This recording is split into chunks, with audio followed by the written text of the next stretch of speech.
Hey, my loves, it's Kayla Rose, and I'm back with another verse of the day. So today's verse of the day is coming from Job 28, chapter 28.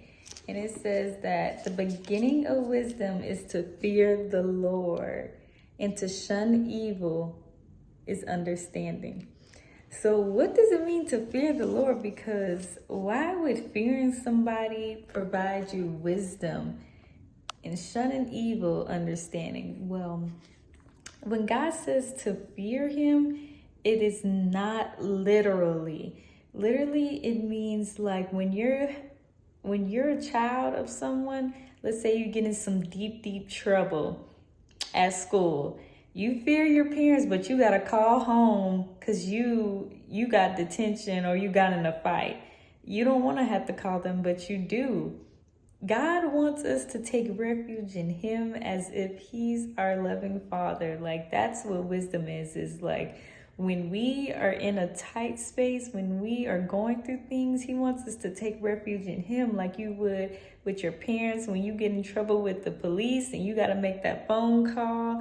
Those who can call their parents, they call them to bail them out of trouble. And that's essentially kind of what God wants us to do. He wants us to rely on him throughout life for trouble because he's the source of wisdom. Because Job is speaking in this chapter, where is wisdom found? Wisdom is found only in God. And so that's where Job comes in to say to fear the Lord, that is the beginning of wisdom.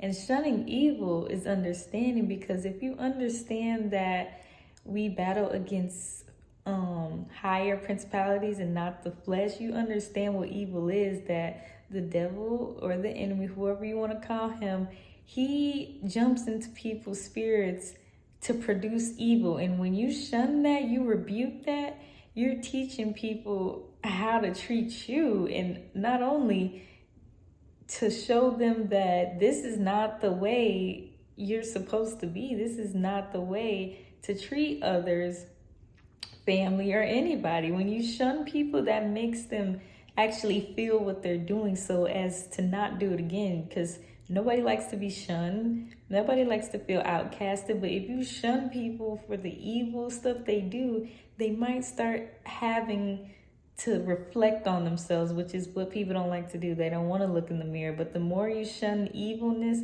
the more you're forcing them to take a look on the inside and see what's really motivating them, what's controlling them, and what's in their heart.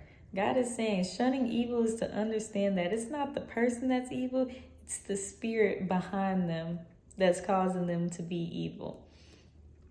To shun evil means to persistently avoid, reject, or ignore.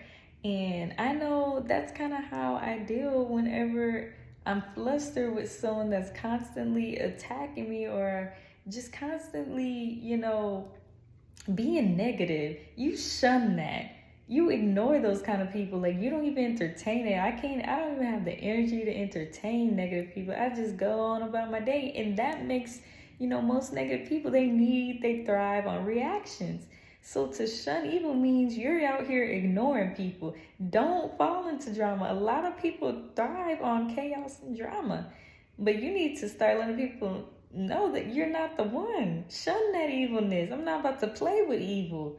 You gonna play with evil by yourself. And you're gonna take a look and see, dang, what I do is really not cool. It really isn't right.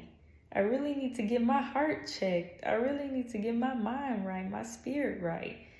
Because nobody's about to be around you with all that. And if you do have people around you, you don't even want to be around those people. When you get shunned, most of the time it's the good people that you want to be around that you're going to start to get shunned by if all you do is evil and wicked things. You're going to be surrounding yourself with a bunch of people you don't even care to be by.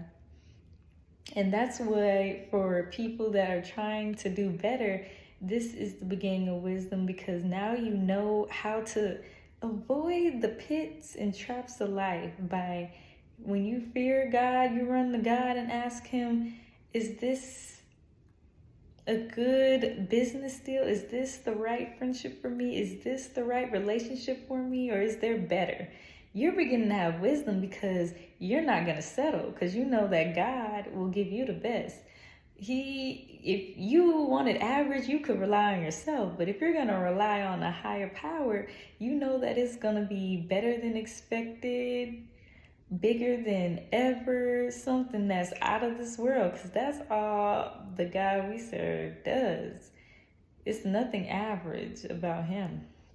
The Bible is the living word, so you're able to gain knowledge that makes people think you could have been studying for years, but all in all, the knowledge and wisdom is coming down from God. It's in the Bible.